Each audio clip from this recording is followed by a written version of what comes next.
गीता। श्रीमद् भगवद गीता अध्याय नंबर 15 और इस 15वें अध्याय में आज श्लोक नंबर 17 बराबर है ना। तो 17वें श्लोक की अवतरणिका को हम लोग देखते हैं। विषय चल रहा है तीन पुरुष।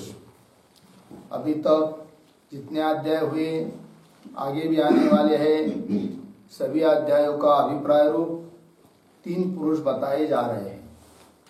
तो तीन पुरुषों में से दो पुरुष का वर्णन कल किया श्लोक नंबर 16 में। एक क्षर पुरुष है और एक अक्षर पुरुष है। तो क्षर पुरुष कौन है? तो बताया जितना भी कार्य वर्ग है वो सब क्षर पुरुष है, और भूत भौतिक कार्य वर्ग जो है चेतन अचेतन आदि कहे जाने वाले सभी अक्षर हुए, और उसका कारणभूत जो है वो अक्षर पुरुष है। वो कौन है? वह माया है, भगवान की शक्ति विशेष, माया शक्ति जिसको बोलते हैं, वही है अक्षर पुरुष। अब इन दोनों से भिन्न है एक, जिसका नाम दिया जाएगा उत्तम पुरुष। उसका वर्णन करने के लिए अभी आगे का श्लोक आ रहा है, श्लोक नंबर 17। तो उसकी अवतरणिका को पढ़ते हैं। अभ्याम क्षराक्षराभ्याम विलक्षणः क्षर अक्षरोपाधि द्वय दोषेण अस्पृष्टः नित्य शुद्ध बुद्ध मुक्त स्वभावः कह। आगे श्लोक में उत्तम पुरुष। देखिए, ताभ्याम क्षराक्षराभ्याम, अभी जो पिछले के श्लोक में 16 नंबर के श्लोक में क्षर और अक्षर करके जिन दो पुरुषों का वर्णन किया उनसे विलक्षण, ठीक है ना। अभ्याम क्षराक्षराभ्याम विलक्षण। ऐसा पुनः क्षर अक्षर उपाधि द्वय दोषेन अस्पृष्ट। क्षर रूप उपाधि, अक्षर रूप उपाधि, इन दोनों भी उपाधि द्वय से जो अस्पृष्ट है, संबंध रहित है, ऐसा जो कि जिसको कह सकते हैं वह नित्य है, शुद्ध है, बुद्ध है, मतलब ज्ञान स्वरूप है, और मुक्त स्वभाव वाला है, ऐसा जो परमात्मा अर्थात ब्रह्म, वो हुआ तीसरा उत्तम पुरुष, ठीक है। और क्षर अक्षर से वो विलक्षण है। क्षर अक्षर वस्तुतः देखा जाए तो तत्व ज्ञान के बाद बाधित होते, नष्ट होते, जड़ है, आत्मा सच्चिदानंद घन है, तो उससे विलक्षण भी हुआ। इन सभी बातों का वर्णन आ रहा है। तो यहाँ पर अस्पृष्ट शब्द दिया है। इन उपाधि द्वय दोनों से अस्पृष्ट है, मतलब कैसा है? तो लिखते हैं वाक्य, उपाधि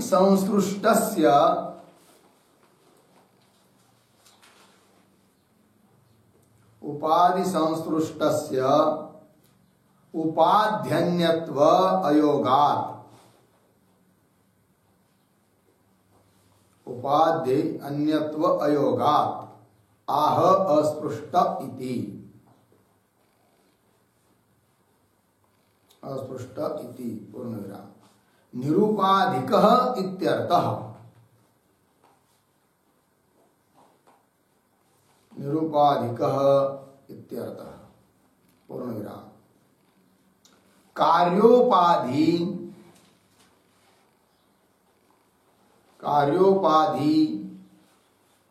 कारणोपाधि द्वय रहितः इति यावत्।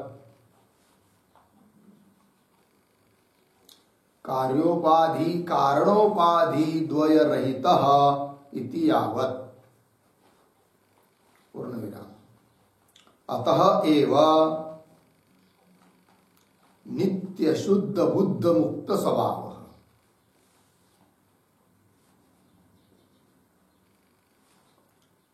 नित्य शुद्ध बुद्ध मुक्त स्वभाव अर्धविराम। अतः एव पूर्वोक्त पुरुष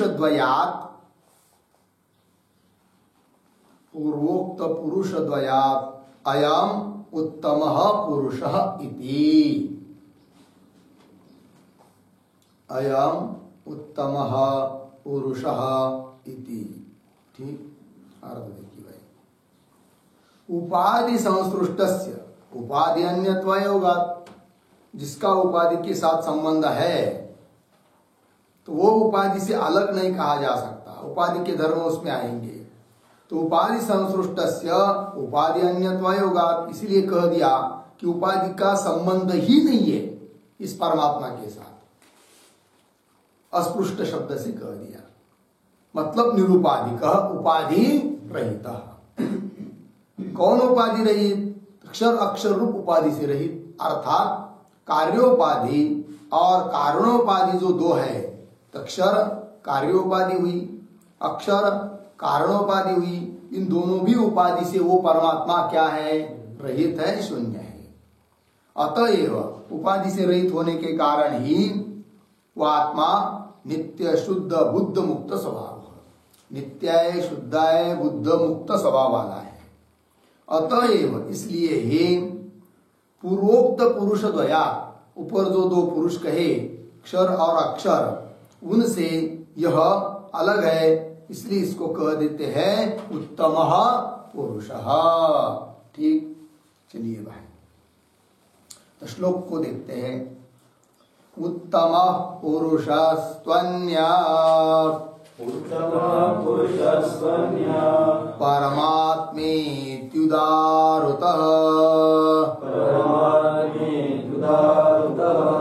यो लोकत्रयमाविश्य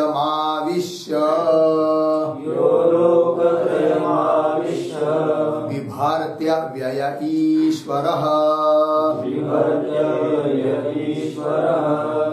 उत्तमः पुरुषस्त्वन्यः परमात्मेत्युदाहृतः यो लोकत्रयमाविश्य बिभर्त्य व्यय ईश्वरः। उत्तमः पुरुषः तु अन्यः परमात्मा इति उदाहृतः, यः लोकत्रयम् आविश्य बिभर्ति अव्ययः ईश्वरः। ठीक, अन्वय। तू उत्तमः पुरुषः अन्यः परमात्मा इति उदाहृतः, परमात्मा इति उदाहृतः। ठीक, नीचे यह अव्ययः ईश्वरः लोकत्रयम् आविश्य बिभर्ति। अर्थ देखिए, तू उत्तमः पुरुषः, क्षर और अक्षर पुरुष का वर्णन हुआ, अब उससे विलक्षण होने के कारण कह दिया तो उत्तमः पुरुषः अन्यः, अन्य मतलब उन दोनों से अन्य है। कौन है वो? परमात्मा इति उदाहृतः, जिसको परमात्मा शब्द से कहते हैं, है कि नहीं? वह हुआ उत्तम पुरुष। कैसा है वो? तो लिख रहे यह जो अव्यय है, जिसका व्यय नहीं होता है, नाश नहीं होता है, निवृत्ति नहीं होती है, जिसमें कोई विकार नहीं है, अव्यय है, ईश्वर है वह। और कैसा है वो? कि लोकत्रयम् आविश्य बिभर्ति, तीनों लोकों में प्रवेश करके सबको धारण करता है, भरण पोषण करता है, ऐसा जो ईश्वर परमात्मा वह हुआ उत्तम पुरुष। तो तीन पुरुष हुए, क्षर पुरुष, अक्षर पुरुष और उत्तम पुरुष। देखिए भाष्य में उत्तमः, उत्तमः का अर्थ कर रहे उत्कृष्टतमः, जो अत्यंत सबसे उत्कृष्ट हो उसको कह दिया उत्कृष्टतमः। पुरुषः तु अन्यः अत्यंत विलक्षणः अभ्याम परमात्मा इति। परमः च असौ देहादि अविद्याकृतात्मभ्यः आत्मा च सर्वभूतानां प्रत्यक्चेतनः इति अतः परमात्मा इति उदाहृतः उक्तः वेदांतेषु। उदाहरण का अर्थ कर दिया उक्तः वेदांतेषु। ठीक है जी। और थोड़ा अन्वय करेंगे तो कैसा पढ़ते देखिए शुरू से। उत्तमः उत्कृष्टतमः पुरुषः तु,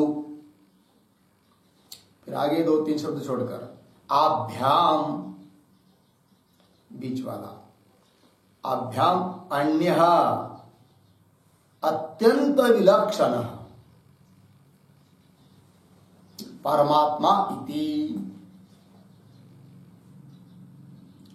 देहादि अविद्याकृतात्मभ्यः,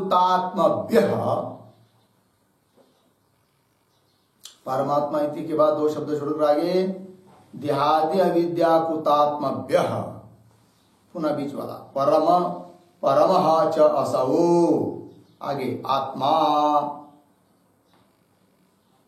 च सर्वभूतानां प्रत्येक चेतनः इति अतः परमात्मा इति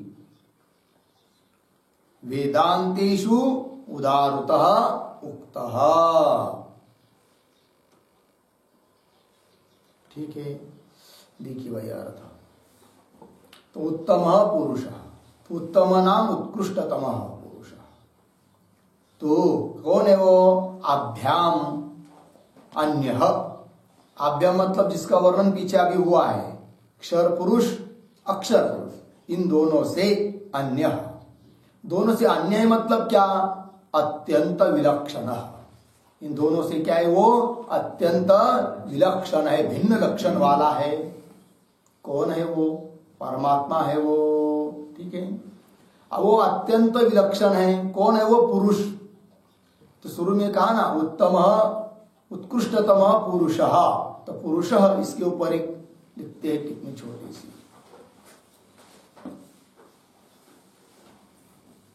पूर्णत्वात्,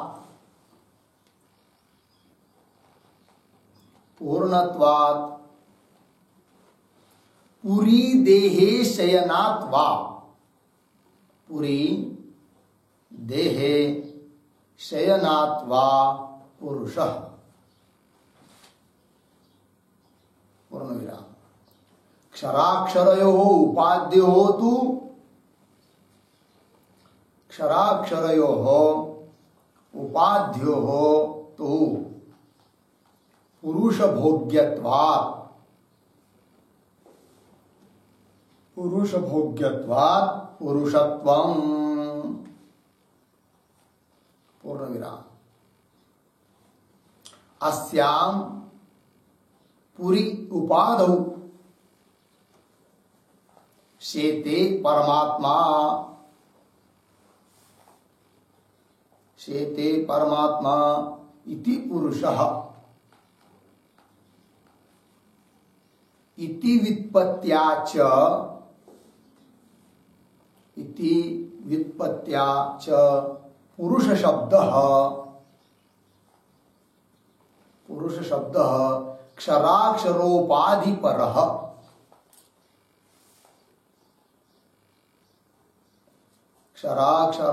क्षराक्षरोपाधिपरः। ठीक, अर्थ देखिए भाई। अब इस आत्मा को, परमात्मा को पुरुष क्यों कहते हैं? तो उसका उत्तर दिया पूर्णत्वात् पुरुष, पूर्ण होने के कारण इसको बोलते क्या? पुरुष। एक क्यों? पूरी अर्थात देहे, पूर्व में अर्थात देह में शयनात्, शयनात् मतलब देह में रहता है, वो पूर्व में रहता है, इसलिए उसको कहते हैं क्या? पुरुष। 2 कारण बताए परमात्मा को पुरुष क्यों कहते हैं। तो बोलेंगे ठीक है, परमात्मा को पुरुष क्यों कहते हैं बता दिया, किंतु पीछे अभी 16वें श्लोक में क्षर और अक्षर इनको भी तो पुरुष कहा है, फिर उनको पुरुष क्यों कहा है? वो थोड़ी इस परमात्मा की तरह पूर्ण है तो भी उसको पुरुष कहा है, क्यों? तो उनको पुरुष कहने का कारण दे रहे हैं। क्या दिया? क्षर अक्षरयोः, क्षराक्षरयोः उपाद्योः तु पुरुष भोग्यत्वात् पुरुषत्वम्। पुरुष ऐसा जो परमात्मा आत्मा, उसके द्वारा वो भोग्य होने के कारण उनको कह दिया क्या? पुरुष। किसको?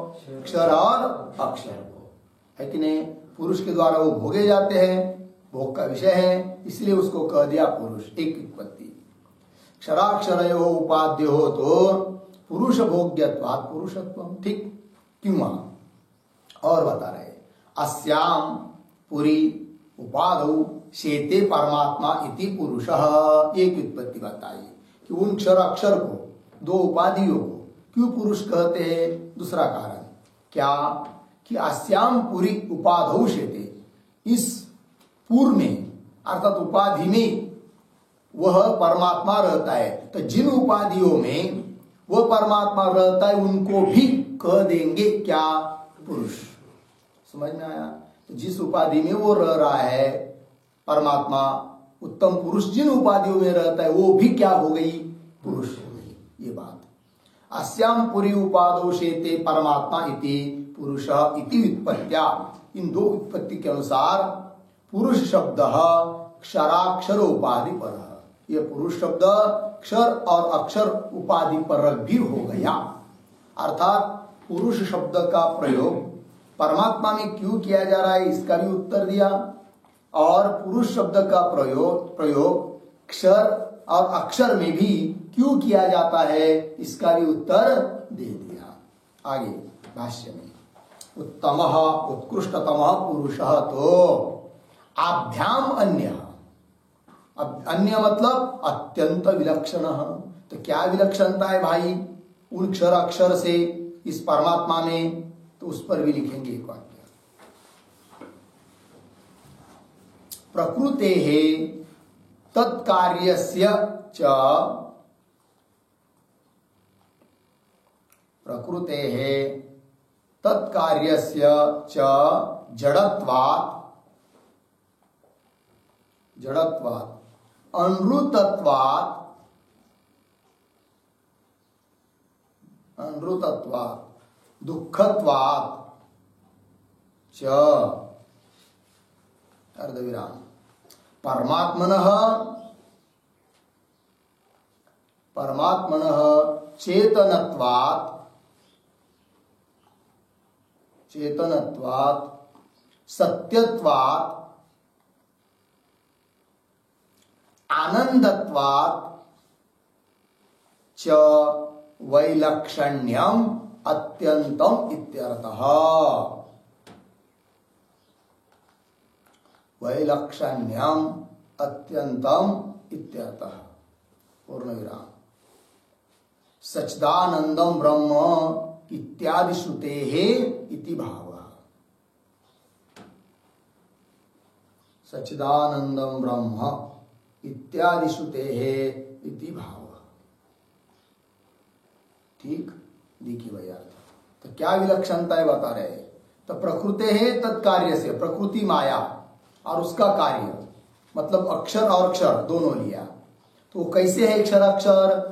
जड़त्वात्, जड़ है, अनृत है अर्थात मिथ्या है, और दुख दुखत्वात् दुखमय है।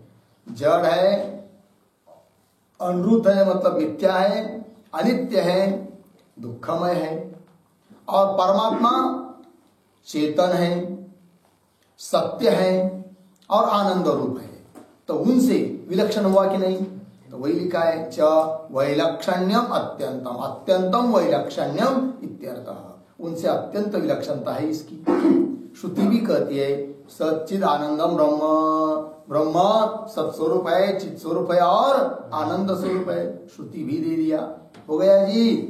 चलिए भाष्य में अन्य अत्यंत विलक्षण परमात्मा इति। तो वो परमात्मा परम है, परम होता हुआ आत्मा है। तो परम है सबसे श्रेष्ठ है या परम है, अन्य अलग है किससे? तो बीच में दिया परमात्मा इति। इसके बाद हम लोग क्या पढ़े थे? देहादि अविद्याकृतात्मभ्यः परमः। देह देहादि अविद्यादि जो है उनसे वो क्या है? परम। और परम परम है और कैसा है? परम च असौ आत्मा, परम उससे श्रेष्ठ है और श्रेष्ठ होता हुआ ऐसा जो आत्मा उसको कहते हैं क्या? परमात्मा। आत्मा, आत्मा मतलब सर्वभूतानाम अंतरात्मा, सभी भूतों का वो क्या है? अंतरात्मा है। परमः च असौ आत्मा च सर्वभूतानाम, लिख रहे आगे, सर्वभूतानाम प्रत्येक चेतन, सभी भूतों का जो प्रत्येक चेतन है, सभी भूतों के अंदर रहने वाला साक्षी रूप जो चेतन आत्मा है वही वो है, तो उसको ही कहते प्रत्येक चेतन। सर्वभूतानाम प्रत्येक चेतन इति अतः, ऐसा होने से वो परमात्मा है।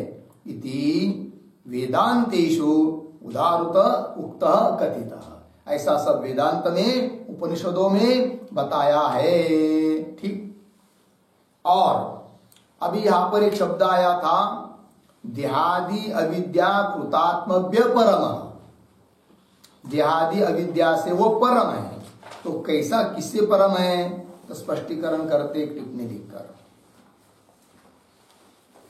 देहादि रूपेभ्यः,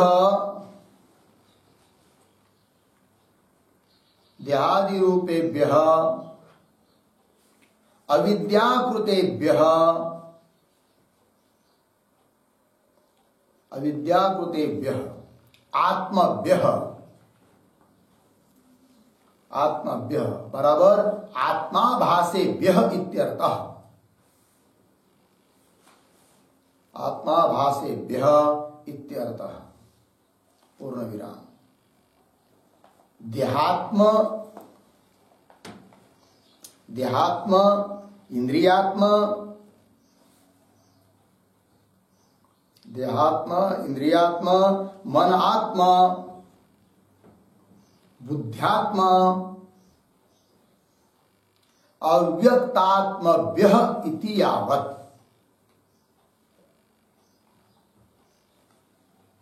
अव्यक्तात्मभ्यः इति यावत् परमः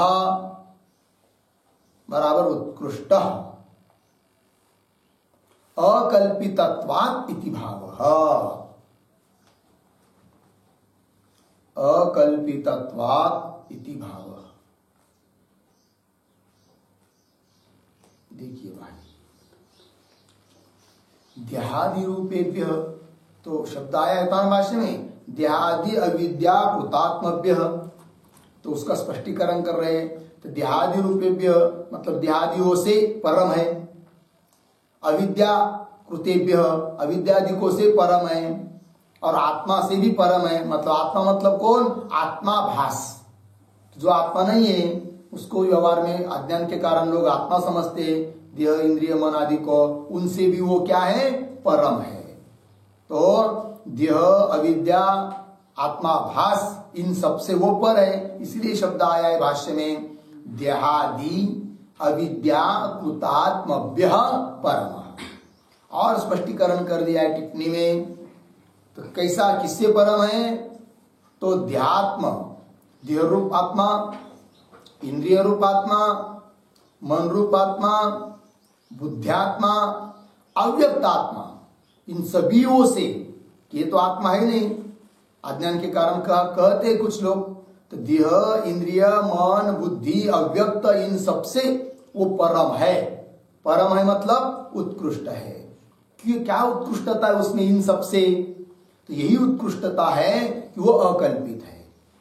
और ये सब देह इंद्रिय मन बुद्धि अव्यक्त, ये सब क्या है? कल्पित है। और आत्मा अकल्पित है। यही उसकी उत्कृष्टता है, श्रेष्ठता है। तो वही लिखा है, परमः उत्कृष्टः अकल्पितत्वात् इति भावः। लग गया पंक्ति? चलिए भाष्य में। तो देहादि अविद्या कृतात्मभ्य परमः च असौ आत्मा च सर्वभूतानां प्रत्यक्ष चेतना, सभी भूतों का, प्राणी मात्रों का वह प्रत्यक्ष चेतन है, अंतरात्मा है, सबके अंदर रहता हुआ स्थित है। इत्यतः परमात्मा, इसलिए उसको परमात्मा कह देते हैं शास्त्रों में, वेदांत में। आगे, स एव विशेष्यते। अब जिस परमात्मा का उत्तम पुरुष का वर्णन चल रहा है, स एव विशेष्यते।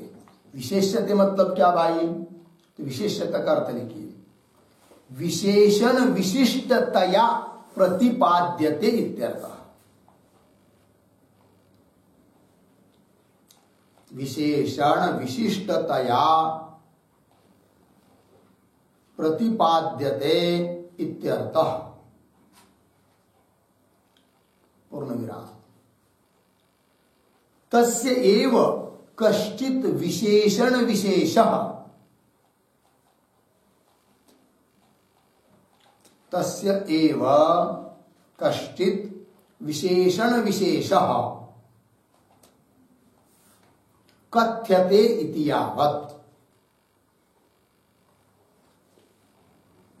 कथ्यते इति यावत्। देखिए भाई, तो स एव विशेषते मतलब उस परमात्मा को ही विशेषण विशिष्टतया प्रतिपाद्यते, है कि नहीं? विशेषण विशिष्टतया, विशेषण से विशेषण बताकर उस विशेषण से विशिष्ट है कि नहीं? इस रूप से उसका क्या कर रहे हैं? प्रतिपादन करेंगे। अर्थात क्या? तस्यैव, उस परमात्मा का ही, कश्चित् विशेषण विशेष, उसका कुछ विशेषण विशेष मतलब धर्म विशेष बताया जा रहा है, कथन कर रहे हैं। कथ्यते इति यावत्। ठीक, चलिए आगे।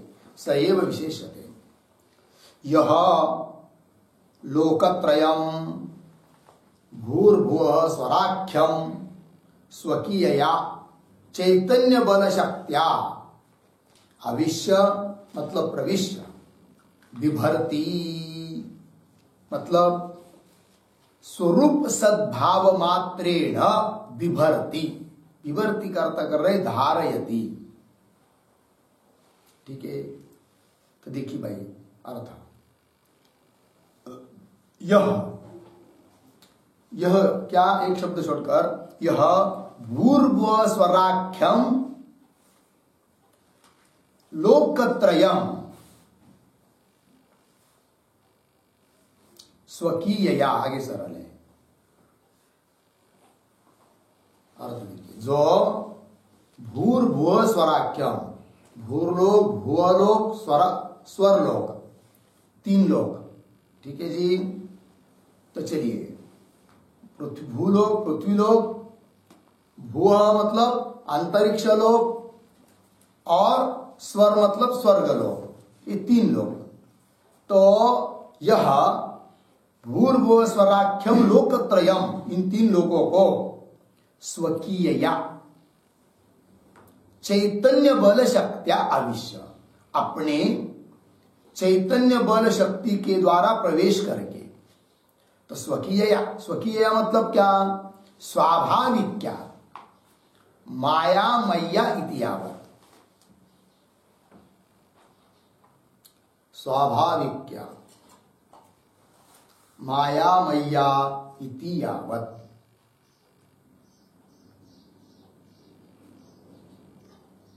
ठीक, देखिए भाई, तो जो इन तीन लोगों को स्वाभाविक अपने चैतन्य बल शक्ति के द्वारा, कि वह मायामय अपने चैतन्य बल शक्ति के द्वारा अविश्य, अविश्य नाम प्रविश्य, किसमें प्रवेश किया कर रहा करके? तीनों लोकों में। कैसा? अपनी ही चैतन्य बल शक्ति के द्वारा प्रवेश करके क्या करता है वो परमात्मा? विभर्ति। विभर्ति का अर्थ क्या कर दिया है? धारयति, धारण करता है। कौन धारण कर रहा है? यह परमात्मा। किसको धारण कर रहा है? लोकत्रय को। किससे धारण कर रहा है?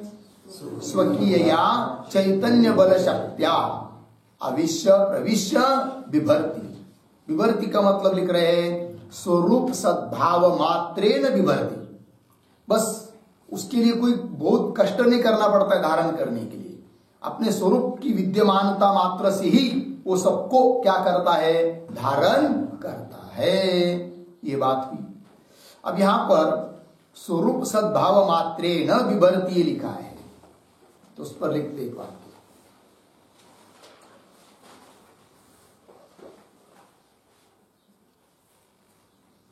बिंब प्रतिबिंब भाव, बिंब प्रतिबिंब भाव विशिष्टम बिंब प्रतिबिंब भाव विशिष्टम अंतकरणावच्छिन्नम वा, अंतकरणावच्छिन्नम वा चैतन्यम इह स्वरूप पदार्थ, स्वरूप शब्दार्थ, इह स्वरूप शब्दार्थ अर्धविराम न तु शुद्धम,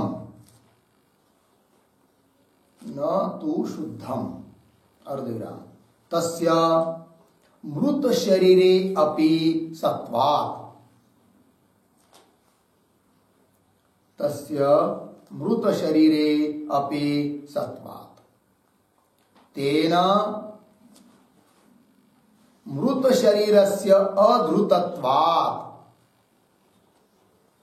तेन मृत शरीरस्य अधृतत्वाच्च पूर्णविराम एतेन एतेन औपाधिकम एव इदम लोकत्रय भरणम, औपाधिकम एव इदम लोकत्रय भरणम आत्मनः इति सिद्धम, आत्मनः इति सिद्धम पूर्णविराम मात्र पदात्, मात्र पदात् राष्ट्रभरणे राज्ञः इव, राष्ट्रभरणे राज्ञः इव लोकत्रय भरणे, लोकत्रय भरणे न आत्मनः, न आत्मनः कोपि प्रयत्नादिः, कोपि प्रयत्नादिः इति सूच्यते, इति सूच्यते पूर्णविराम ततः च निर्विकारत्वं सिद्ध्यति, निर्विकारत्वं सिद्ध्यति। ठीक, चलिए भाई अर्थ। तो यहां पर स्वरूप सद्भाव मात्रेण विवर्त्य कहा है, तो स्वरूप शब्द से यहां क्या अर्थ लेना है, तो लिख दिया बिंब प्रतिबिंब भाव विशिष्टम अंतकरणावच्छिन्नम वा चैतन्यम इह स्वरूप शब्दार्थ। बिंब प्रतिबिंब भाव विशिष्ट चैतन्य स्वरूप शब्द का अर्थ है, अथवा अंतकरणावच्छिन्न चैतन्य स्वरूप शब्द का अर्थ है। तो इस रूप से वह सबका धारण करता है। तो बिंब प्रतिबिंब भाव विशिष्ट चैतन्य इस प्रकार के अपने स्वरूप से सबका धारण कर रहा है कि वह अंतकरण विशिष्ट चैतन्य, ये स्वरूप शब्द का अर्थ इस रूप से वो सभी चराचर को धारण कर रहा है। न तो शुद्धम, तो बोलेंगे भाई स्वरूप शब्द का अर्थ प्रायः शुद्ध ऐसा लिया जाता है, शुद्ध चैतन्य, वो क्यों नहीं आ लिया है कि नहीं। स्वरूप सद्भाव मात्र न शुद्ध चैतन्य परमात्मा जो है वो अपनी सत्ता मात्र से सबको धारण करता है, ऐसा अर्थ क्यों नहीं कर रहे। तो उसका उत्तर दे रहे न तो शुद्धम, क्यों, तस्य मृत शरीरे अपि सत्वात्, जो मरा हुआ मर गया कोई व्यक्ति तो उस शरीर में भी शुद्ध चैतन्य ब्रह्म चैतन्य है कि नहीं है, कहाँ उसका धारण हो रहा है, नहीं हो रहा है। इसीलिए धारण जिसके द्वारा हो रहा है वो स्वरूप चैतन्य कौन सा, बिंब प्रतिबिंब भाव विशिष्ट चैतन्य, क्यों अंतकरण विशिष्ट चैतन्य अर्थात औपाधिक चैतन्य, थोड़े में कहना हो तो। मृत शरीरे अपि सत्वात् तेन मृत शरीर से अधृतत्वात्, मृत शरीर का धारण तो हुआ होता नहीं है। ठीक, तो इससे क्या सिद्ध हुआ, एतेन औपाधिकम एव इदम लोकत्रय भरणम आत्मनः, आत्मा लोकत्रय का भरण करता है, लोकत्रय को धारण करता है। तो धारण करना जो है ना आत्मा का, वो भी कैसा है जी, औपाधिक ही है, उपाधिकृत ही है। ठीक है ना, वही लिखा एतेन औपाधिकम एव इदम लोकत्रय भरणम आत्मनः। ठीक, शुद्ध चैतन्य जो है उसमें यह धर्म भी नहीं है, कौन सा, विभर्त्यत्व, धारण कर्तृत्व, ये धर्म भी उसमें नहीं है। चलिए, ये तेना औपाधिकम एवं इदम लोकत्रय भरणात्मन इति सिद्धम। और मात्र पद भी आया है, स्वरूप सद्भाव मात्रेन, केवल स्वरूप सत्ता मात्र से सबका धारण करता है। तो मात्र शब्द क्या बताता है तो लिख रहे हैं, तो मात्र पदार्थ राष्ट्र भरणे राज्ञ इव लोकत्रय भरणे न आत्मनः कोपि प्रयत्नादि इति सूच्यते। मतलब राष्ट्र का भरण धारण करने के लिए जैसा उस राजा को बहुत सारा प्रयत्न करना पड़ता है कि नहीं, मिलिट्री लगाना पड़ती है, रक्षण करना पड़ता है, सबका खान पान कहा क्या अकाल पड़ गया है, सबका विचार करना पड़ता है, बहुत कष्ट होता है राजा को राष्ट्र धारण करने के लिए। कोई अन्य देश आक्रमण न करे इसलिए सैन्य भी रखना पड़ता है। उस प्रकार इस आत्मा को, ये समस्त जगत को धारण करते समय कोई प्रयत्न होता है या प्रयत्न करना पड़ता है, ऐसी बात नहीं। इस बात को सूचित कर दिया किसने? मात्र पद ने। न आत्मन कोपि प्रयत्नादि इति सूच्यते। और इससे और एक बात की सूचना मिल रही है, सिद्ध हो रही है एक बात, क्या? ततः च निर्विकारत्वम सिद्ध्यति। तो आत्मा कैसा है? निर्विकार है। उसको इस जगत को धारण करने के लिए कोई विकृत होना नहीं पड़ता है। ये भी बात हो गई। तो चलिए भाष्य में, यह भूर्भुव स्वराख्यम लोकत्रयम स्वकीयया चैतन्य बल शक्त्या अभिष्य प्रविश्य विभर्ति, ठीक है ना, स्वरूप सद्भाव मात्रेन विभर्ति नाम धारयति। और एक यहां पर एक बात है कि चैतन्य बल शक्त्या, चैतन्य बल शक्ति क्या है जी? तो उसका स्पष्टीकरण करने के लिए दो लाइन लिखेंगे, 2-3 पंक्ति लिखेंगे। परमात्मा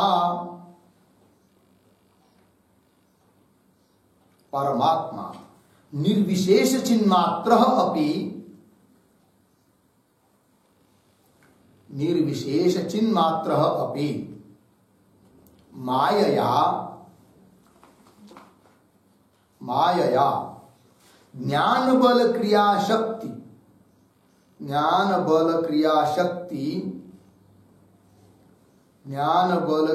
शक्ति युक्त प्रत्यग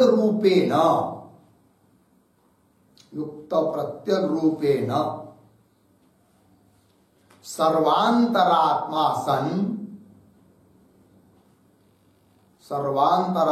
सन ज्ञान शक्त्या सर्वं चेतयति। ज्ञान शक्त्या सर्वं चेतयति। अर्धविराम। बल शक्त्या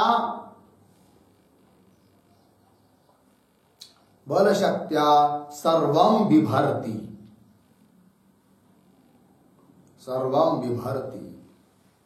अर्धविराम।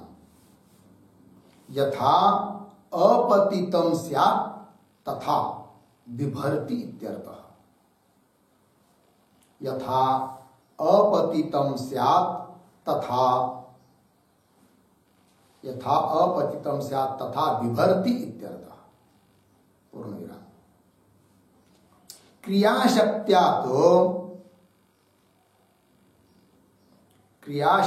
तो सर्वं कर्म कारयति।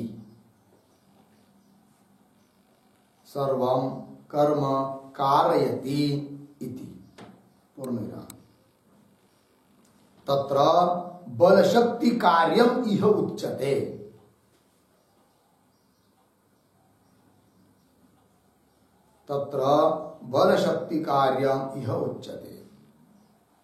यह लोकत्रयम आविश्य बिभर्ति अव्यय ईश्वर। श्लोक। यह लोकत्रयम आविश्य बिभर्ति ईश्वर इति। पूर्णविराम। न च चतुर्दश लोक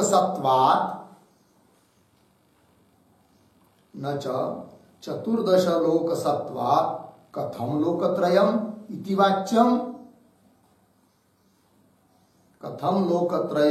वाच्यम। अर्धविराम। सर्वेषां त्रिषु एव अंतर्भावात्, सर्वेषां त्रिषु एव अंतर्भावात्। ठीक, देखिए भाई अर्थ,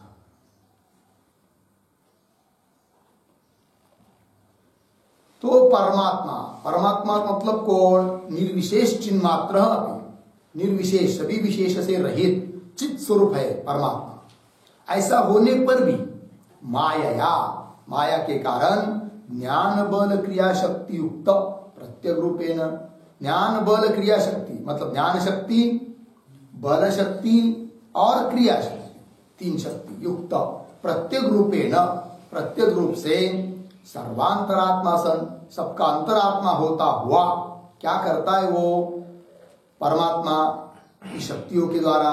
तो ज्ञान शक्त्या सर्वम चेतयति, ज्ञान शक्ति के द्वारा सबको क्या करता है? चेतयति, है कि नहीं? चेतन जैसा स्फुरन देता है। बल शक्त्या सर्वम विभर्ति, और बल शक्ति से सबको क्या करता है? धारण करता है। कौन? परमात्मा, सर्वांतरात्मा सन, ठीक है ना जी? ज्ञान शक्ति से सबको चेतयति, बल शक्ति से सबको धारण करता है, मतलब यथा अपतितम स्यात्, जिससे गिरेगा नहीं, गिरता नहीं है, इस प्रकार से विभर्ति धारण करता है, ठीक है ना? तो गिरने नहीं देता है बल शक्ति से।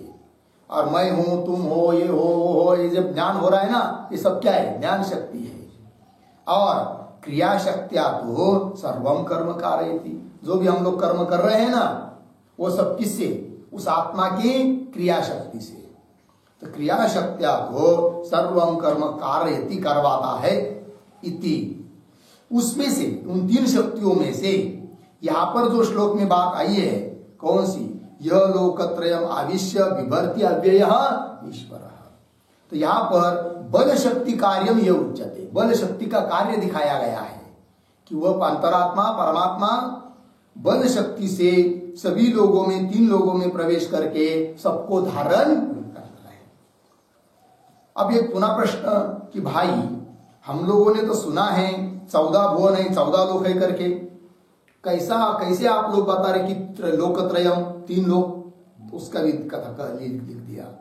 न चा चतुर्दश लोक सत्वात् कथम लोकत्रयम इति वाच्यम न वाच्यम, है कि नहीं? 14 लोक है तो कैसे आप तीन लोग कर रहे? ऐसा मत बोलो। क्यों?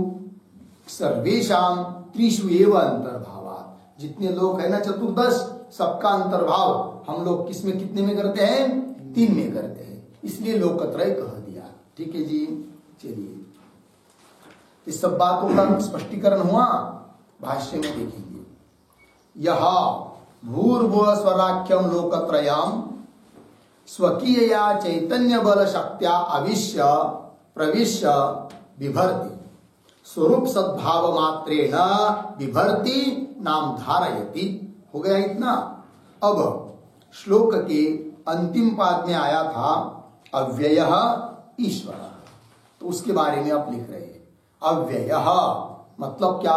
अव्यय शब्द का अर्थ दे रहे हैं न अस्य व्ययः विद्यते इति अव्ययः।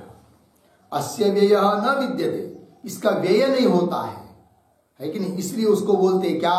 अव्यय। ये कम नहीं होता है, खर्च नहीं पड़ता है कि नहीं? अर्थात विकार नहीं होता इसमें।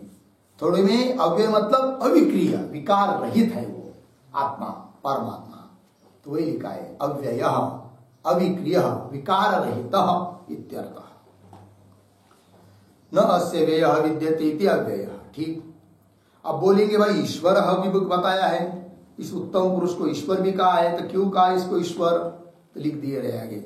ईश्वर का मतलब है सर्वज्ञ, नारायणाख्य ईशनशील। सर्वज्ञ वो नारायण उसका नाम है, और ईशनशील ईशन स्वभाव, सबके ऊपर शासन करना अनुशासन करना ये उसका स्वभाव है। तो यहां पर ईशनशील ये पद आया है, तो ईशनशील मतलब क्या है? तो लिखते हैं ईश्वर शब्दार्थम आह, ईश्वर शब्दार्थम आह ईशनशील इति। ईशनशीलः इति पूर्णविराम। ईशनाम नियमनम, ईशनम नियमनम तस्य च ज्ञानपूर्वकत्वात्, ज्ञानपूर्वकत्वात् उक्तम सर्वज्ञः इति, उक्तम सर्वज्ञः इति पूर्णविराम। सर्वावभासकः इत्यर्थः, सर्वावभासकः इत्यर्थः पूर्णविराम। मायया सर्वं वेत्ति इति वा, मायया सर्वं वेत्ति इति वा। देखिए भाई अर्थ, ईश्वर शब्द का अर्थ कर दिया ईशनशील, जो ईशनशील है। ईशन मतलब क्या? ईशनम नियमनम, सबका नियमन करता है कि नहीं? वो परमात्मा माया उपाधि के द्वारा नियमन करता है। यदि उसकी सत्ता नहीं रहेगी, वो नियमन नहीं करेगा, सब गड़बड़ हो जाएगी।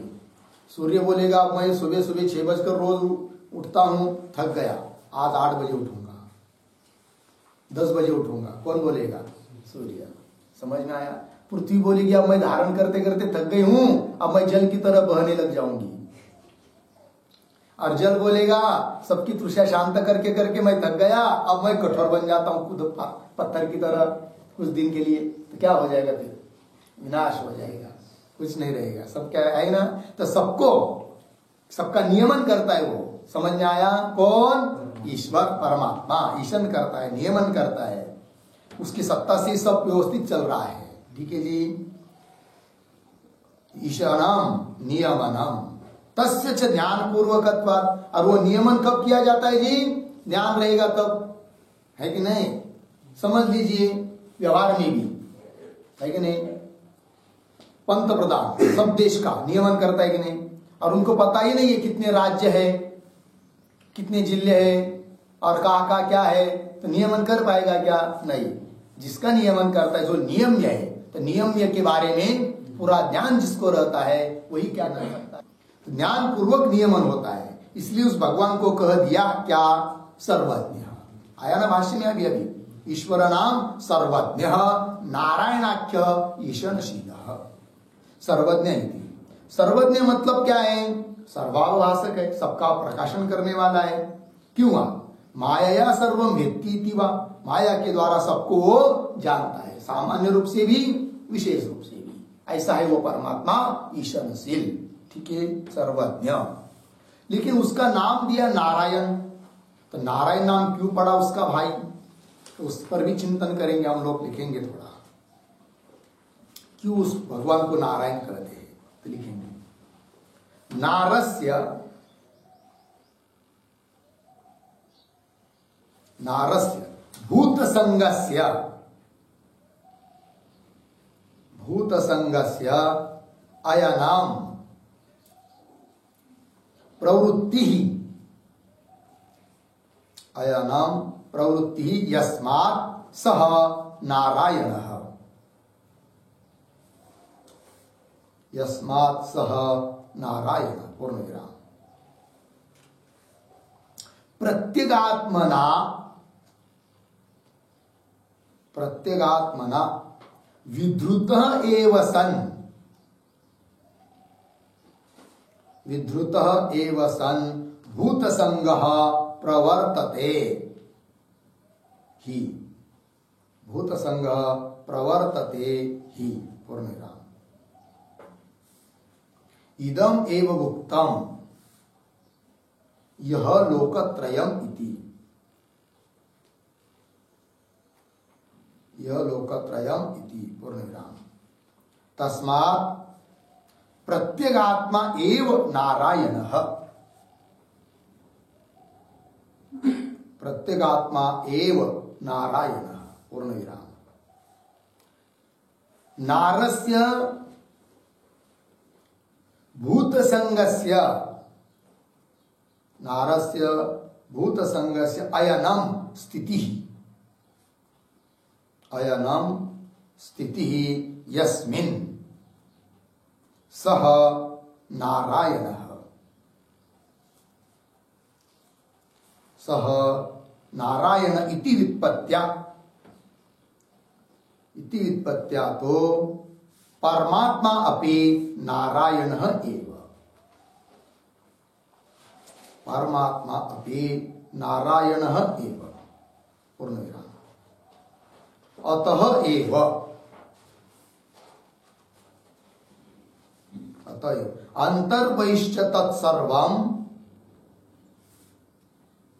अंतर्बहिश्च तत्सर्वम् नारायणः स्थितः इति श्रुतेः नारायणः इति श्रुतेः पूर्णविराम एवं नारायणाख्यं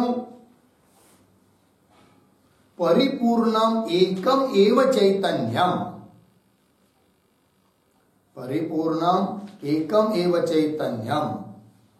सर्वं भूतसंगम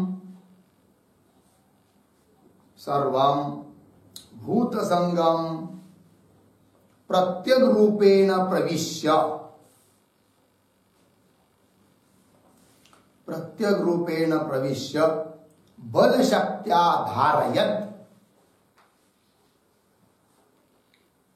बलशक्त्या धारयत् सत् क्षराक्षर विलक्षण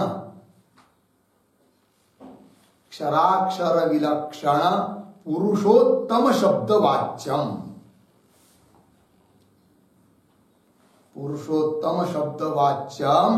भवति इति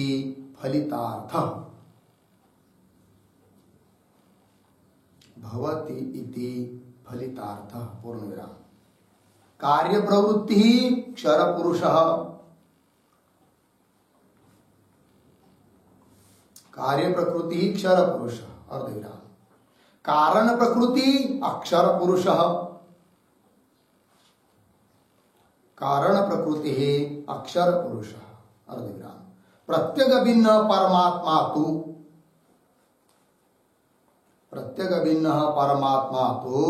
उत्तम पुरुषः इति विवेकः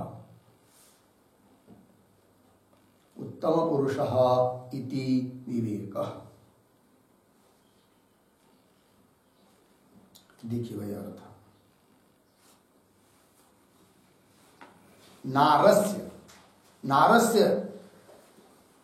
नारस्य अयनम नारायण तो नारस्य शब्द का अर्थ कर रहे भूत संगस्य समस्त भूतों का समुदाय नार शब्द का अर्थ हुआ तो नारस्य भूत संगस्य अयनम का अर्थ कर दिया प्रवृत्ति ही सभी भूत समुदाय की प्रवृत्ति यस्मात् जिससे सह नारायण उस परमात्मा के निमित्त से ही सभी भूत मात्र की क्या होती है प्रवृत्ति होती है ठीक नहीं इसलिए वो परमात्मा क्या हुआ नारायण ठीक आगे प्रत्यगात्मना विधृत एव सन भूत संग प्रवर्तते उसका स्पष्टीकरण कर रहे हैं कि प्रत्यगात्मा रूप से धारण किया हुआ ये भूत समुदाय प्रवृत्त होता है यदि उस प्रत्यगात्मा रूप से धारण किया नहीं रहेगा तो भूत समुदाय की प्रवृत्ति ही नहीं होगी तो सभी भूत समुदाय की प्रवृत्ति किससे हो रही है परमात्मा से प्रत्यगात्मा रूप परमात्मा से ही हो रही है उसने उसको धारण किया है इसलिए वो प्रत्यगात्मा रूप परमात्मा ही क्या हुआ नारायण इसको उसी बात को कहा है इदम एव उत्तम क्या यह ये ना लोकत्रयम अविश्य विभर्ति इस बात का स्पष्टीकरण कर दिया है कि प्रत्यगात्मा रूप से प्रवेश करके सबको धारण करता हुआ सबको धारण करता है और प्रवृत्त उसी से होती है प्रवृत्ति आगे तस्मात् इसलिए प्रत्यगात्मा एवं नारायण प्रत्यगात्मा ही क्या है नारायण है ये बात सिद्ध हुई और आगे लिख रहे दूसरी उत्पत्ति नारायणस्य भूतसंगस्य अयनम अब देखिए पहली उत्पत्ति में अयन शब्द का अर्थ किया था क्या किया था अयन शब्द का अर्थ प्रवृत्ति अब अयन शब्द का अर्थ कर रहे स्थिति तो फर्क हुआ कि नहीं तो नारस्य अयनम स्थिति नारस्य भूत संगस्य अयनम अयम का मतलब स्थिति ही, यस्मिन जिसमें सभी प्राणी मात्रों की स्थिति है, सह नारायण, वह नारायण है परमात्मा। इति व्युत्पत्त्या तु, इस व्युत्पत्ति के अनुसार तो परमात्मा अपनी नारायण एव, परमात्मा ही क्या हुआ, नारायण हुआ। प्रत्येगात्मा और परमात्मा एक ही है, दोनों तरफ नारायण शब्द लग जाता है। ठीक, अतएव श्रुति भी कहती है अंतर्बहिश्च तत्सर्वम नारायण स्थित, आत बाहर सब जगह नारायण स्थित इति श्रुते है। ठीक, आगे एवं नारायणाख्यम परिपूर्णम एकम एव चैतन्यम, नारायण नाम का परिपूर्ण एक जो चैतन्य है, सर्वम भूत संगम, सभी भूत समुदाय को प्रत्येक रूपेण प्रविश्य, सभी भूत समुदाय में प्रत्येक रूप से क्या करके प्रवेश करके और अपने बल शक्ति के द्वारा सभी भूत संगों को धारण करता हुआ, पुनः कैसा, अक्षर अक्षर से विलक्षण पुरुषोत्तम इस शब्द का वाच्य है वो कौन, नारायण नाम का परमात्मा ईश्वर। इससे क्या हुआ अभी तक, तो तीन पुरुष बताए, कौन कौन, कार्य प्रकृति ही ये हुआ अक्षर पुरुष, कारण प्रकृति ये हुआ अक्षर पुरुष, और प्रत्येक भिन्न परमात्मा ये हुआ उत्तम पुरुष। तो तीन पुरुष, तीन विभाग करके दिखाऊंगा, ऐसा कहा था ना, ये तीन विभाग हुए। तो आगे हुआ ना, ये श्लोक नंबर 17 पूरा हुआ, तो इसमें उत्तम पुरुष की चर्चा हुई है 17वें श्लोक में। तो तीन पुरुष का वर्णन हो गया, अक्षर पुरुष, अक्षर पुरुष और उत्तम पुरुष। अब आगे चलते हैं श्लोक नंबर 18 में। 18 श्लोक की अवतरणिका को पढ़ते हैं।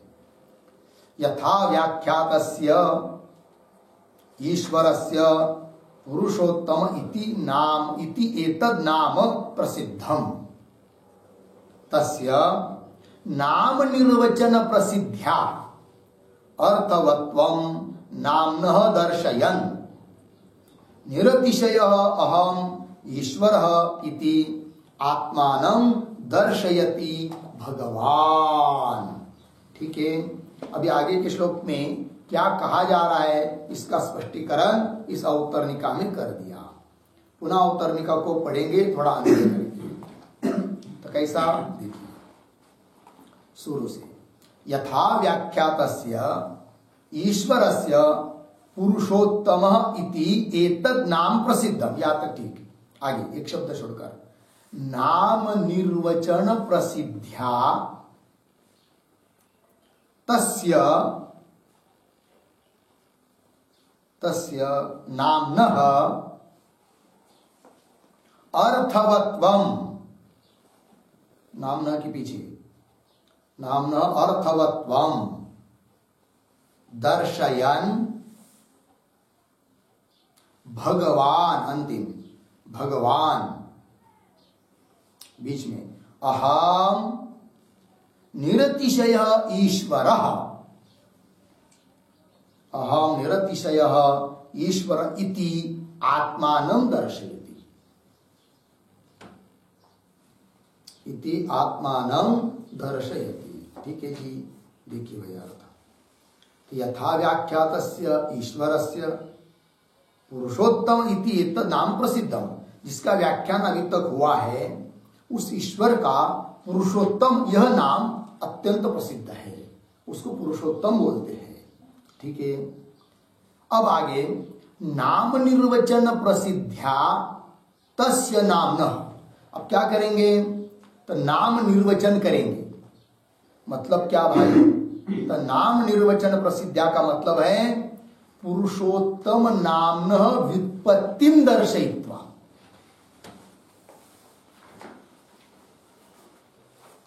पुरुषोत्तम नाम्नः व्युत्पत्तिं दर्शयित्वा,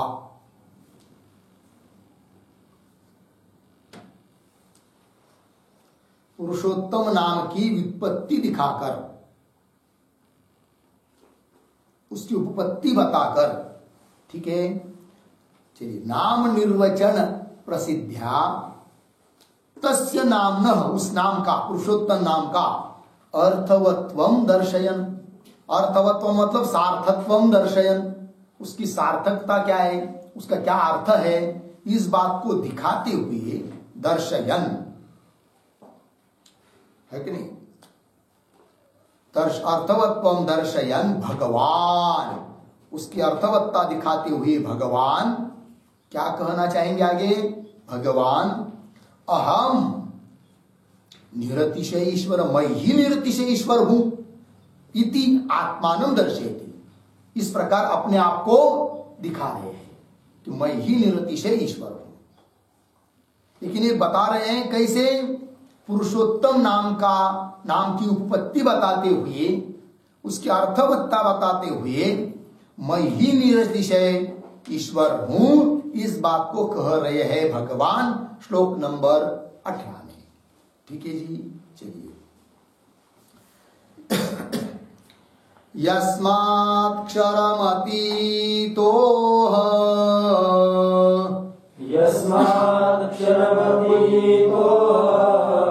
मक्षरादपि चोत्तमः,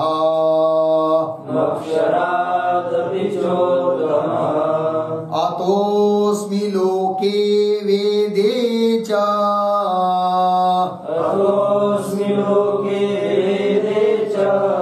प्रथितः पुरुषोत्तमः,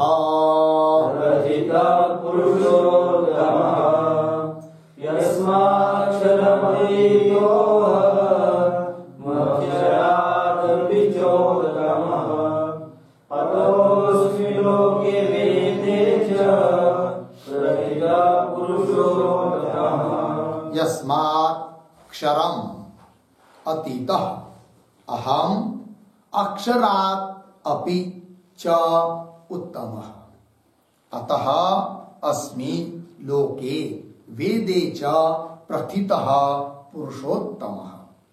अन्वय करेंगे। यस्मात्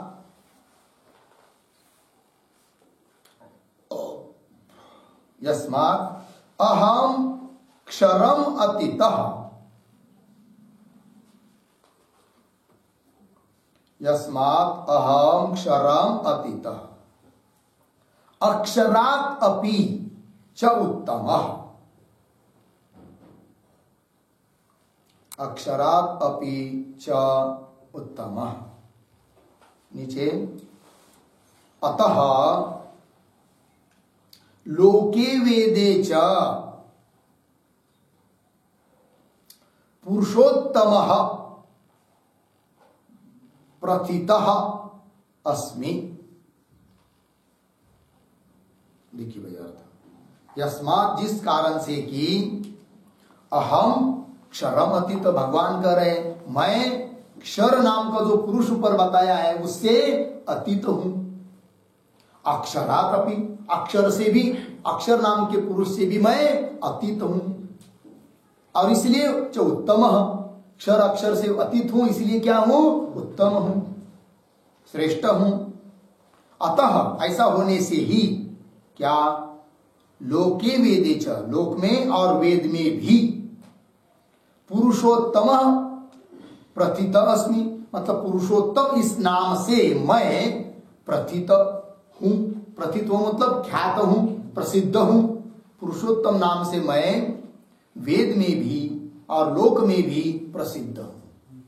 क्यों? क्षर और अक्षर से अतीत होने के कारण उत्तम हूं मैं, इसलिए मेरे को पुरुषोत्तम बोलते हैं, लोक में भी वेद में भी। चलिए अब भाष्य में चलेंगे। यस्मात् क्षरम अतीतः, अतीत मतलब अहम संसार माया वृक्षम अश्वत्थाख्यम अतिक्रांत अहम। ठीक है। अक्षरात् अपि संसार वृक्ष बीज भूतात् अपि च उत्तमः, उत्तम नाम उत्कृष्टतमः, ऊर्ध्वतमः वा। ठीक, चलिए भाई अर्थ समझते हैं शुरू से। यस्मात् क्षरम अतीत, भगवान कह रहे जिस कारण से मैं क्षर से अतीत हूं। क्षर से अतीत हूं मतलब क्या? स्पष्टीकरण कर रहे आगे। यस्मात् क्षरम अतीतः अहम, भगवान कह रहे मैं कैसा? अश्वत्थाख्यम संसार माया वृक्षम अतिक्रांत। अश्वत्थ है नाम जिसका, ऐसा जो यह संसार माया वृक्ष है उससे मैं अतिक्रांत हूं, उससे पार हूं, उससे उल्लंघन किया हुआ हूं। ठीक है ना जी, है कि नहीं? तो संसार माया वृक्षम अश्वत्थाख्यम, अश्वत्थ है नाम जिसका, ऐसा संसार माया वृक्ष से मैं अतीत हूं, ये बात कही। तो संसार माया वृक्ष मतलब क्या? एक शब्द, सर्वभूतमय संसार वृक्ष।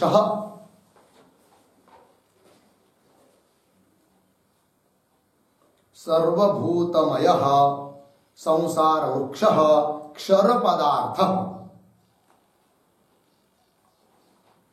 क्षर पदार्थ तम अतीतः अतिक्रांतः, तम अतीतः अतिक्रांतः क्षरात् उत्तमः इत्यर्थः। क्षरात् उत्तमः इत्यर्थः। ठीक, देखिए भाई, संसार भूतमय, ये जो संसार वृक्ष है सर्वभूतमय, समस्त भूतमय, ये जो संसार वृक्ष है जिसको क्षर शब्द से कह दिया था, क्षर पदार्थ, तम अतीत, उससे मैं अतीत हूं, अतिक्रांत हूं, इसीलिए क्षरात् उत्तम, ये बात हुई। चलिए आगे, अहम अश्वत्थाख्यम संसार माया वृक्षम अतिक्रांत। आगे, अहम अर्धविराम अक्षरात् अपि, अक्षरात् मतलब अव्यक्तात्, अक्षर शब्द से क्या लेना है? अव्यक्तात्, अक्षर नाम का पुरुष, अक्षरात् मतलब अव्यक्तात् अपि। कौन है वो अव्यक्त? तो भाष्यकार स्पष्टीकरण कर रहे हैं, संसार वृक्ष बीज भूतात् अपि, क्योंकि वो अव्यक्त अक्षर अर्थात माया, वो कैसी है? संसार वृक्ष की बीज भूत है, तो वही लिखा, संसार वृक्ष बीज भूतात् अपि च उत्तमः, उत्तम का अर्थ लिख दिया उत्कृष्टतमः, उत्कृष्टतम हूं, क्यों?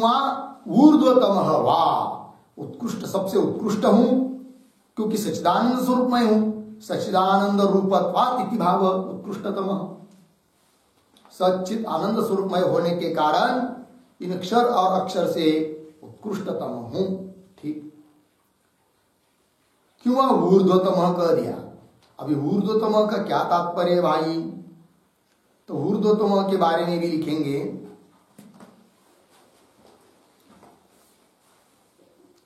ऊर्ध्वतम तमसः परस्तात्, श्रुति है उद्धरण चिन्ह में, तमसः परस्तात् इति श्रुतेः इति भावः,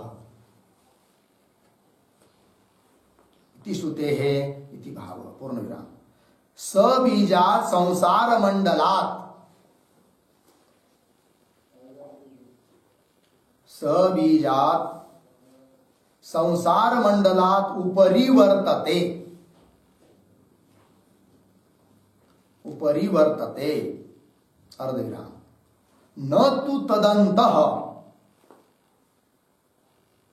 न तो तदन्तः देहादि पदार्थवत्, देहादि पदार्थवत् इति परमार्थ। ठीक, चलिए भाई, तो क्षर अक्षर से मैं ऊर्ध्वतम हूं, ये भगवान ने कहा, मतलब श्रुति तमस परस्ता, तम शब्द में क्षर अक्षर दोनों आए, उससे पर वो श्रुति ने कहा है, अर्थात सबीजात संसार मंडलात् उपरि वर्तते, बीज सहित जो संसार मंडल है, संसार वृक्ष है, उससे ऊपर है, मैं ऊपर हूं। न तु तदंत देहादि पदार्थवत, जैसा देह संसार के अंदर है, बाहर नहीं, उस प्रकार उस संसार के अंदर ही मैं जखना हुआ हूं, ये बात नहीं है। वो संसार तो मेरे एक अंश पर कल्पित है और इससे बहुत मैं बड़ा हूं कि जिसका माप नहीं है कि नहीं? देश काल वस्तु परीक्षित जिसको लागू नहीं है, ऐसा मैं परमात्मा सबसे ऊर्ध्वतम हूं, ये कह दिया। ठीक है, और एक पद आया यहां पर अक्षरात अपि, इसका अर्थ किया है भाष्यकार ने संसार वृक्ष बीज भूतात अपि। तो इस पर एक वाक्य लिखना है।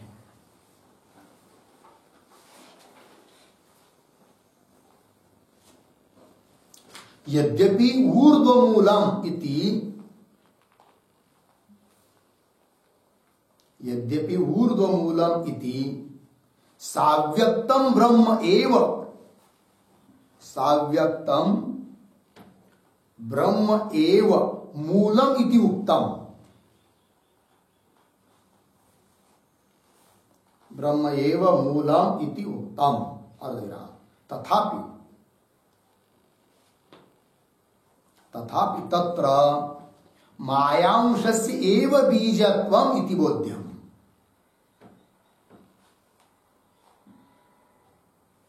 मायांशस्य एव बीजत्वम इति बोध्यम। पूर्णविराम। निर्विशेष चिन्मात्रस्य,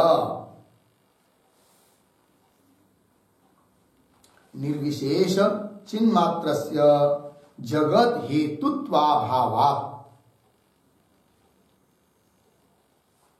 जगत हेतुत्वाभावात् अक्षरात्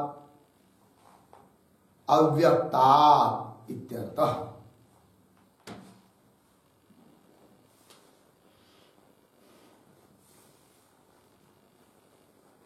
ठीक, चलिए। अब अक्षरात् अव्यक्तात् इत्यर्थः। अब देखिए भाष्य में यहां पर अक्षरात् अपि, इसका अर्थ क्या कर दिया?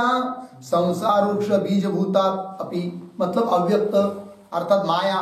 तो माया से भी मैं उत्तम हूं ये कहा, क्योंकि अक्षर शब्द से माया कही है। अब प्रश्न यह आ रहा है कि संसार बीजभूत अव्यक्त को यहां पर केवल लिया और ऊर्ध्वमूल मद शाख वहां पर संसार वृक्ष का बीजभूत कौन है, इस बात का उत्तर देते समय कहा था अव्यक्त शक्तिमत ब्रह्म, मतलब साव्यक्त ब्रह्म, अव्यक्त से ब्रह्म, माया से ब्रह्म कहा है। और यहां पर केवल संसार का बीजभूत केवल माया को ही लिया जा रहा है। तो ये क्या बात हुई? तो पूर्वोत्तर विरोध दिखाई दे रहा है, तो उसका स्पष्टीकरण किया है।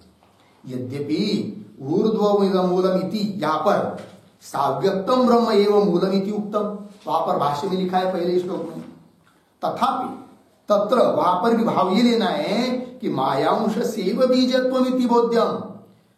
अव्यक्त शक्तिमत, अव्यक्त माया शक्तिमत ब्रह्म को मूल कह दिया, तो भी वहां पर सचमुच मूल कारण जगत का कौन है? तो मायांश को ही लेना है। तत्र मायांश सेव बीजत्वम इति बोध्यम। क्यों? निर्विशेष चिन्ह मात्र से जगत हेतुत्वाभावात्। निर्विशेष जो चिन्ह मात्र है वो जगत का कारण वस्तुतः नहीं बन सकता है, ये बात। इसलिए यहां पर अक्षरात् शब्द से अर्थ किया अव्यक्तात् इत्यर्थः। ठीक, चलिए आगे। तो ये बात हो गई। अब श्लोक का पूर्वार्ध हुआ, श्लोक के उत्तरार्ध की चर्चा करने जा रहे भाष्यकार।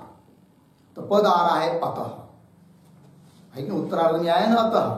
देखिए अतः, अतः का अर्थ कर रहे हैं क्षराक्षराभ्याम उत्तमत्वात्। अतः स्वयं अर्थ कर दिया अतः। अतः का मतलब क्षर अक्षर से उत्तम होने के कारण। क्या जी? अस्मि, अस्मिनाम भवामी लोके वेदे च प्रथित प्रख्यात पुरुषोत्तम इति एवं माम भक्त जनाः विदुः। पूर्णविराम।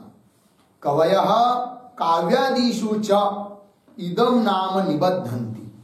अर्धविराम। पुरुषोत्तम इति अनेन अभिधानेन अभिगृह्णन्ति। ठीक, चलिए भाई थोड़ा अन्वय करके पढ़ेंगे इन शब्दों का। तो कैसा पढ़ेंगे देखिए। अतः क्षराक्षराभ्याम उत्तमत्वात्, आगे दो शब्द छोड़कर लोके वेदे च, पुनः आगे दो शब्द छोड़कर पुरुषोत्तम इति एवं, पुरुषोत्तम इति एवं प्रथितः प्रख्यातः, पीछे अस्मि भवामि।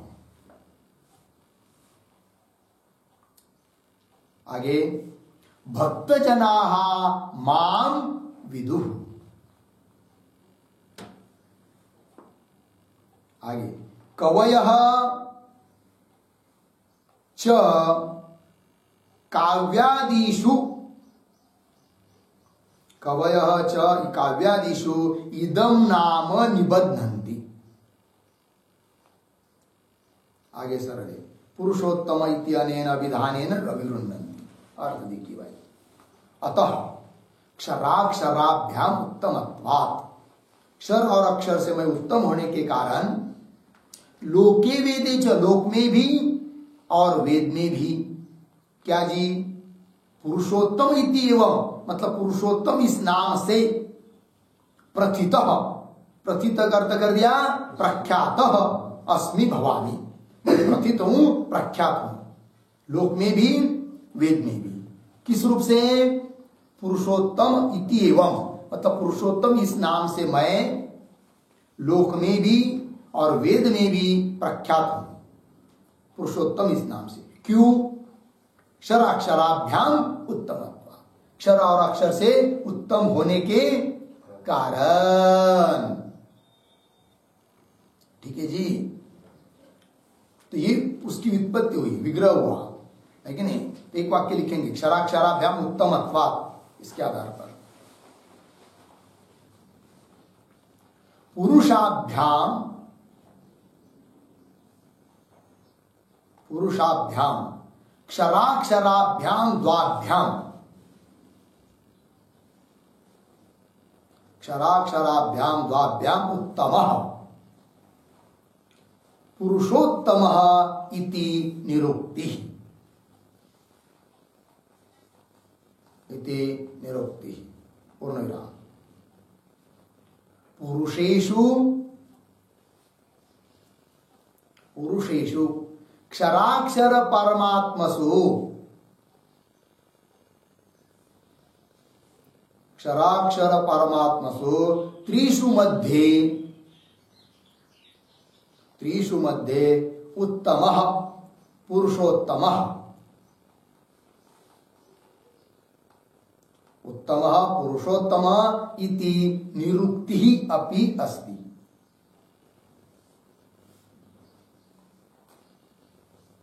इति निरुक्तिः अपि अस्ति। ठीक है, चलिए भाई, तो दो निरुक्ति बताइए। तो पुरुषाभ्याम मतलब क्षराक्षराभ्याम द्वाभ्याम, क्षर अक्षर इन दोनों से उत्तम हो, उत्तम हूं मैं, इसलिए मेरे को पुरुषोत्तम कहते हैं, ये इसका है कि नहीं, उपपत्ति बताई। और पुरुषेषु, क्यों वहां दूसरी, पुरुषों में कौन पुरुष, क्षर अक्षर परमात्मा, इन तीनों के मध्य में उत्तम हूं, इसलिए मेरे को पुरुषोत्तम कहते, ये भी हो गया। ठीक, आगे चलिए भाष्य में। तो हुआ ना ये सब, उत्तमत्वात् लोके वेदे च पुरुषोत्तम इति एवं प्रथित प्रख्यात अस्मि भवामी, और भक्तजनाः मां विदुः, और भक्तजन भी मेरे को इस पुरुषोत्तम नाम से भी, नाम से ही जानते हैं, ये कह दिया। इतना ही नहीं, केवल भक्त ही जानते, ऐसी बात नहीं, कवयः च काव्यादिषु इदम नाम निबध्नन्ति, और कवि लोग भी अपने काव्य ग्रंथों में मेरा नाम जब ग्रथित करना होता है तो पुरुषोत्तम इस नाम को लेकर ही उल्लेख करते हैं मेरा, इसलिए मैं लोक में भी प्रसिद्ध हूं। ठीक है ना। और हो गया ना, निबध्नन्ति पुरुषोत्तम इत्यानेन, मतलब निबध्नन्ति का मतलब पुरुषोत्तम इस इत्यानेन, इस नाम से, अभिधानेन, कथनेन, उच्चारेण अभिगृह्णन्ति, ग्रहण करते हैं, मतलब मेरा पुरुषोत्तम इस नाम से, इस उल्लेख से मेरा कथन करते, मेरा उल्लेख करते। कहने का तात्पर्य मैं लोक में और वेद में पुरुषोत्तम इस नाम से प्रसिद्ध हूं। ठीक है जी, ये हुआ श्लोक नंबर 18 का भाष्य। आगे का विचार बाद में। ओम पूर्णमदः पूर्णमिदं पूर्णात् पूर्णमुदच्यते पूर्णस्य पूर्णमादाय पूर्णमेवावशिष्यते। ओम